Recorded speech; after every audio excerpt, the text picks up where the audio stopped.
Hello, hello, and welcome. Welcome once again to the Secrets of the High Demand Coach. And I am here with yet another high demand coach who is sure to get you thinking today. And that is the one, the only Terence Chatmon, who has served as a senior executive in leadership roles at Johnson & Johnson, Citibank, and Coca-Cola. Ever heard of those?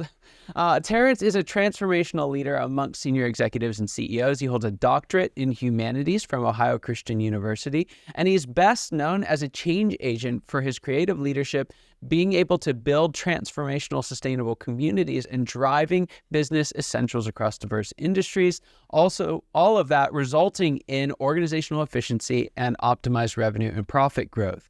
Now, during the past 4 years, however, Chatmon has served as the president of the John Maxwell Leadership Foundation and Equip Leadership, and is now part of an amazing ministry called Victorious Families. So we're going to dive into all of that in a bit. But Terence, I'd love to hear from you before we get to all of that.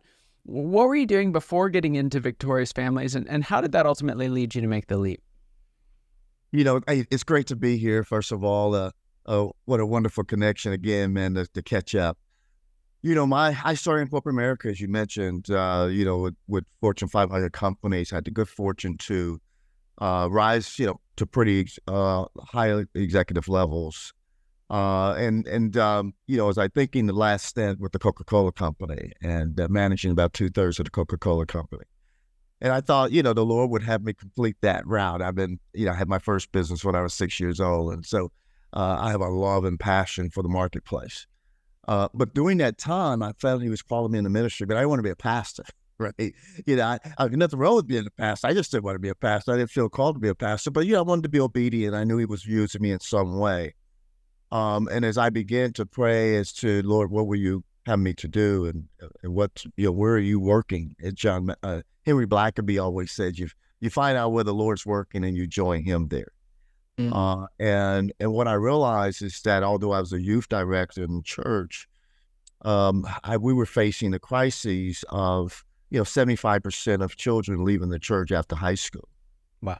And our kids at that time was between 10 and 15 years of age, and my wife and I didn't want our kids to be part of that statistic. And so the question became, well, what are we going to do about it? Well, her question was really more, what are you going to do about it? And I'm like, what are you going to do about it? What's the church going to do about it? We had abdicated that responsibility to the church, as many parents do. In fact, 83% of parents feel totally inadequate to raise their kids in the Lord. Wow. And so her response was, what are you going to do about it? I said, well, yeah, let me pray through this. And as I began to pray through this and capture that information, I realized that we needed to be more intentional in raising our kids in the Lord. And that really what put us on this roadmap or this pathway of family discipleship training. Wow. So a big part of what you do, I actually had an opportunity to hear you speak. It was unbelievable. You do workshops for families and companies all over the country. But one of the things that really struck me, and it was like, why did this strike me? Because it's so obvious, but you don't think of it, is we've had lots of folks come on and talk about business plans, right? And the success that you drive with a business plan. I would say if folks don't have one, they know they need one, right? In the business world, we kind of get that. But I don't know of many people who have a family plan, at least not in the way that you've described it. So tell, what is a family plan? How did you find out about this? And why is it so beneficial for folks listening? Well, you're spot on. In fact, less than 1% of Christians have a written spiritual plan. And we are planners, as you mentioned. I mean, we have, estate plans. We'd never think to start a business without a business plan. We would never think to start a church without a ministry plan. We would never even think to go on vacation without a vacation plan. I don't know too many people that just gets in the car, or whatever place, like wherever it takes me, that's the destination. We are planners. However, when I, was kind of growing through this process, I was encouraged to write a life plan. And as I looked at the life plan, I thought, well, what do we have for the family? What are we being intentional about the family? And during that time with the Lord, it was just, it took me to Ephesians 6:4 that talked about fathers really speaking to parents, don't exasperate your children, but to do what? To train and instruct them in the Lord. And that's really family discipleship. We say that family is the most important relationship that we have. Everything else is second, third, fourth, or whatever. Family have always ranked number one. But yet, we see a moral and spiritual decay in our families today across this nation. And by the way, we operate in about 39 countries around the world, about 43 states. We see the same thing on 5 continents, that parents want to do the right thing, but sometimes they just don't know how. And so what got us into this process, this all started with a personal interest, a personal desire to see my family strong and healthy and flourishing. I had no passion or thought to take this beyond my family. I mean, this was for me, okay? And I realized as the Lord was leading and guiding me through just long stories, He was connecting me with other people and other business leaders, especially. And the other business leader was talking to me about, I'm doing well in the office, so to speak. I'm building a strong business, but my family is struggling. And what do I do? And so we began to work with executive leaders who had the passion to do it, maybe not the time, maybe not the intentionality, and we wanted to help them with their families. Yeah, so good. Now, I want to drill in on that group in particular, because we've got a lot of them listening to this show. But why is it that executive leaders, founders, owners, why is it that they don't take that same initiative that they use every day in the office and make a plan at home? Yeah, so let's look at some of those elements, right? As a business leader, you understand that you need to have a vision, right? You need to identify the destination. And then, the mission talks about how do you get to that destination, right? And so how do you get there, right?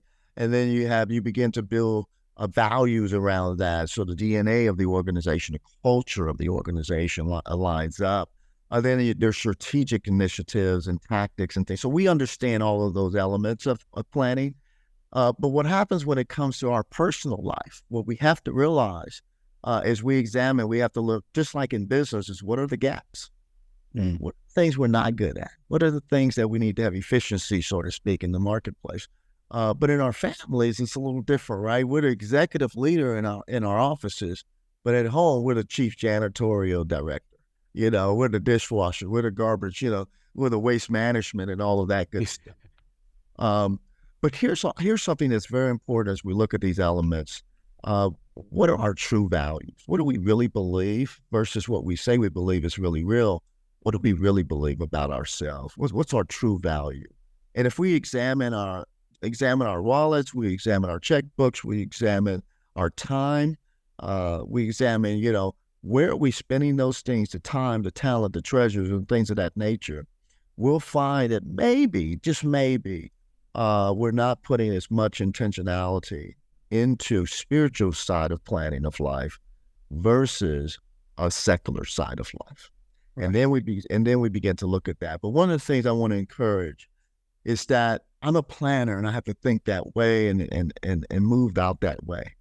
But I want you to know that when we're in this life plan process, although we want to focus so much on the destination, I want to encourage us that the Lord is moving and He's always with us, but He's moving day by day.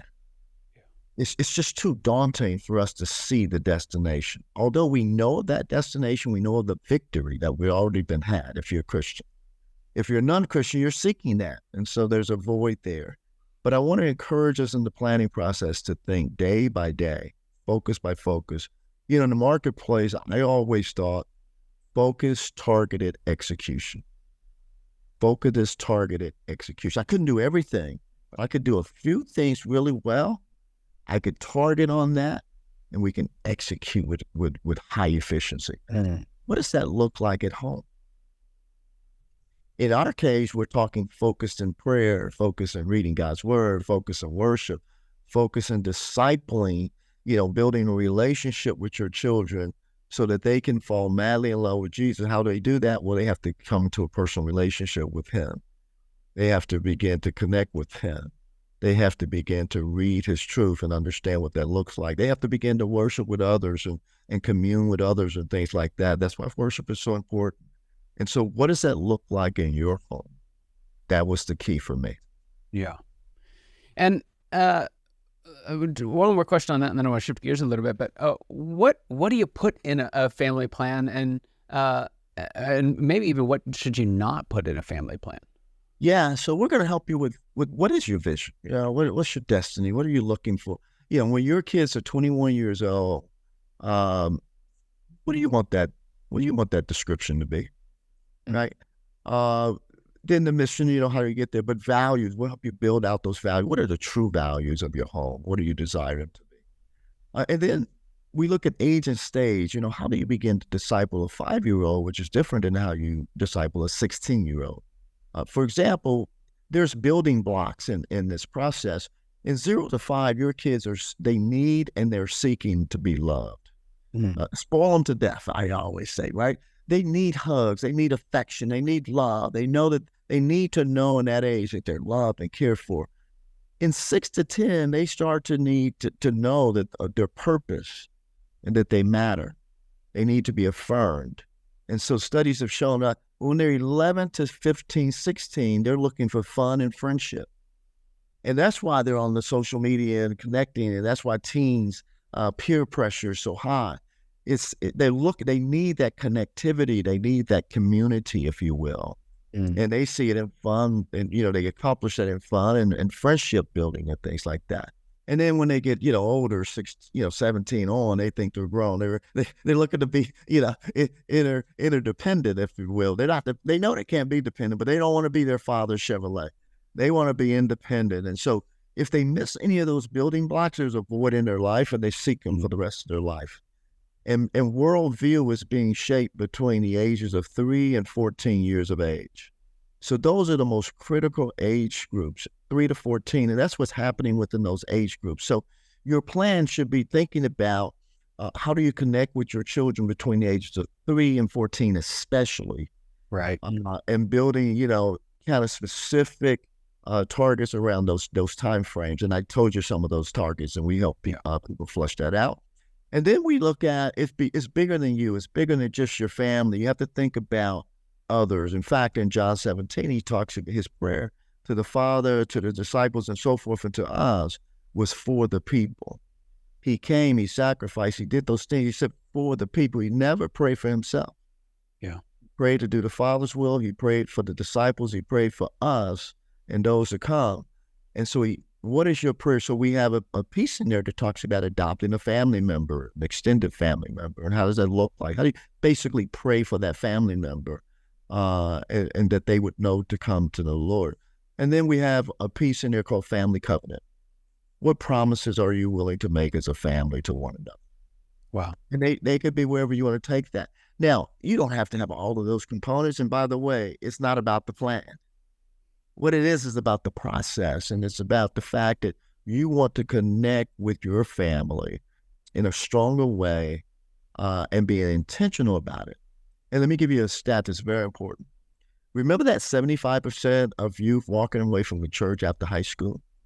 We've been doing this now for 15 years, working with parents. We've trained over 100,000 parents here in the U.S. And when I think about it, for those who were consistently, as we look back on the 10 years, folks have been through our process for 10 years.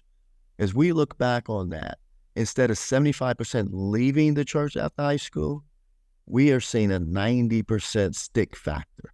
Wow. 90% are sticking with the faith after high school. They may leave for a little bit, but they come back. And they definitely come back once they have their first child. Because now it all hits them.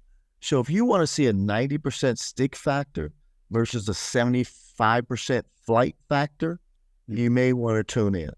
Yeah, that's so good. So maybe just as quickly as you can, this is a weighted question, but how do you prevent that plan from becoming another dusty document in some pile in your attic, right? Like, how do you actually put this into action? Yeah, that's a great question. Well, how do you put any plan into action and keep it fresh, right? We got to live it. We have to walk in the Spirit. We have to live it out. We have to be intentional. For example, how do you look at your prayer life on a daily basis? He said, the Father should give him the first fruit. What does that look like, right? So we have all what they call a rhythm. We have a daily rhythm, and so we also have resources for our people. So they need to understand what is their daily rhythm. Yeah. When is their energy levels, right? And how do they use those energy levels? What are they doing in the morning, the afternoon, and the evenings? And so we help you with those weekly rhythms, so to speak, and daily rhythms, but we build a customized plan for you that fit within your lifestyle. So, you're not going to, we try to change people and, all of a sudden we try to make them gym rats and stuff like that. They go to the gym about 3 or 4 months and then that's it. Hey, I want to lose 10 pounds. Okay, I lost 3. I'm good, right? I'm back to doing my old habits. This is habits in your building, but this is something different. What you're saying is, if the Father is the highest priority in your life, if that we say that's the case, and then if you're married, your spouse, your children, and everything else, if we truly have it in that order, and we're not giving the first fruit to the highest priority that we say in our life, that brings eternity and all this. So think about the sacrifice that he made for us. So at the end of the day, think about, let's take it off the Christianity side. Let's take it to the business side and just regular life. What do we give our first priorities to? The things that we love, the things that we have passion for, the things that we admire and desire and things like that. So if the greatest love that you have is the Father, why not give him your first fruit? Why not prioritize it? So we don't have a busyness problem. We have a prioritization issue. And if we prioritize what I call the temporal versus the eternal, we will end up with the temporal. But he says to prioritize something greater. And I believe that this is something greater. What is greater than your spouse and your family, and to see an eternity of fruit? I can't think of anything greater, but maybe there are some other things. That's awesome. So I want to just piggyback right on that. And there's a question I like to ask all my guests, and it's this: what is the biggest secret you wish wasn't a secret at all? What's that one thing that you wish everybody watching or listening today knew? The biggest secret is that God is your roadmap. I don't want God to be my roadmap. I was a Christian and all of that, but I realized what I really was seeking was recognition or acknowledgement. I was not really thinking about it, achievement and those things. I mean, they excited me. I was a pitcher growing up, and so, as a pitcher, my job was to strike folks out. My job was to dominate. My job was to lead and be the leader of that team and strive. I'm competitive, right? I'm not as competitive as heck, right? When you go 18-0 and you're thinking that, man, I'm indestructible, right? And so you go through that life, and as an executive leader, I mean, you're leading every day, thousands of people, and resting on your shoulders and things. So I want people to know that at the end of the day, there's a welcoming committee. There's a great welcoming committee that you'll have. And that welcoming committee, you have no control of. It's one that the Lord will be welcoming you. And can you imagine that one day you meet your most, that day you meet your glorious Father, and he turns and he says, a welcoming committee for Terence comes out, and no one comes out. Your father, your mother, your brother, your sister, your children, no one comes out because you simply have not been faithful in your walk. It's still going to be a glorious day because you're with your Father. But then I want you to imagine a different day. A day that he says, welcoming committee comes out and greet Terence for the first time. And your father and your mother, your sister, your brother, your children, your friends, your neighbors, people that you didn't even know was impacted by what you do because of the life that you lived and the way that you loved, which is a secret sauce, love well. Imagine that day. And the fruits are placed at the feet of Jesus, your crowns, your treasures. Is that something worth achieving? Is that something worth giving your time to? I think it is.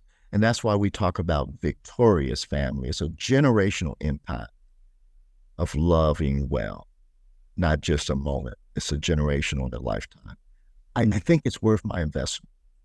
Yeah. Yeah, that's so good. So, Terence, I know folks are listening to this and just every word is hitting, right? It's just again, again, again. And so what's the next step? How do they learn more about the work that you guys do there? Where should they go from here? Well, there's a few steps, but one, go to Victorious, IOUS, victoriousfamily.org. We do 3 things with coaches and trainings, workshops, and resources. Check that out. Look at our free blogs and messaging, amazing leaders. We call them champions speaking into these topics. Barna just did an amazing topic on teens and how to disciple teens, and that's on our podcast. So, just check out those different things. But here's maybe a tip to get started. We have a home kit. It's a family discipleship home kit. Get one. It's this $69.97. We made it very reasonable. It's a study guide, how to write the plan. It walks you through. It gives you critical resources like 7 days of prayer or 7 days of devotional. Just kind of a starter kit, so to speak, to get you started. And then if you want to go deeper, we have workshops and things like that. But maybe that's the place to start. Go to our website, victoriousfamily.org. Get our starter kit, our home kit. And then if you want to go deeper and you want to get more information, we'd love to connect with you.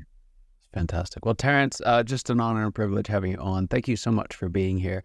It's rare that you get someone who has as much experience and success in both the business and the nonprofit world, helping lead both businesses and families. And it's a testament to just the way that you go about life and the family plan in your own life. So thanks for doing that. I appreciate you being on the show. For those of you watching and listening, your time and attention mean the world to us. I hope you got as much out of this conversation as I know I did, and I cannot wait to see you next time. Take care.